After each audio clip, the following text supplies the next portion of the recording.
ఈ reticular activating సిస్టమే ఆ ఉద్రేకము, మనలో నిద్ర, ఆ మగత, అయోమయ పరిస్థితి, వీటన్నిటిని కూడా రెగ్యులేట్ చేసేదే RAS, reticular activating system.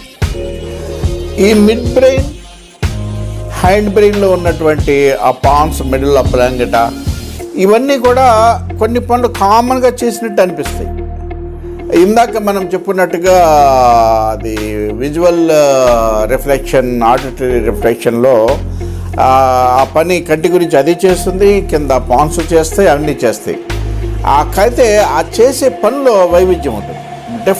Different act. కన్ను గురించి చెప్పిన ఒక డిఫరెంట్ పని చేస్తుంది. విజన్ గురించి చేసిన డిఫరెంట్, ఆ పార్ట్లోనే ఒక మైక్రో ఫంక్షన్ అనేది సెపరేట్గా చేస్తుంది. అవి ఏవేవి ఎలా చేస్తాయి అనేటటువంటిది మనము నెక్స్ట్ హెండ్ బ్రెయిన్లోకి వెళ్ళినప్పుడు చేద్దాం. ఈ హెండ్ బ్రెయిన్ మళ్ళీ మనము 3 భాగాలుగా విభజించాం. That is pons, pons varolii అంటాం దీన్ని. అట్లాగే మిడిల్లో oblongata, very important part, and సెరిబెలం.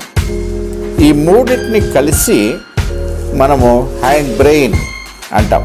యాక్చువల్గా హ్యాండ్ బ్రెయిన్ సరిగ్గా మిడ్ బ్రెయిన్ కింద నుంచి స్టార్ట్ అయ్యి ఇలా విస్తరించి ఉన్నదే ఇవి 2. అంటే కామన్గా దాని బిగినింగ్ పార్టే మిడ్ బ్రెయిన్, దాని కింద ఉన్నటువంటిది హ్యాండ్ బ్రెయిన్. అది ఒకసారి మనం వివరంగా చూద్దాం.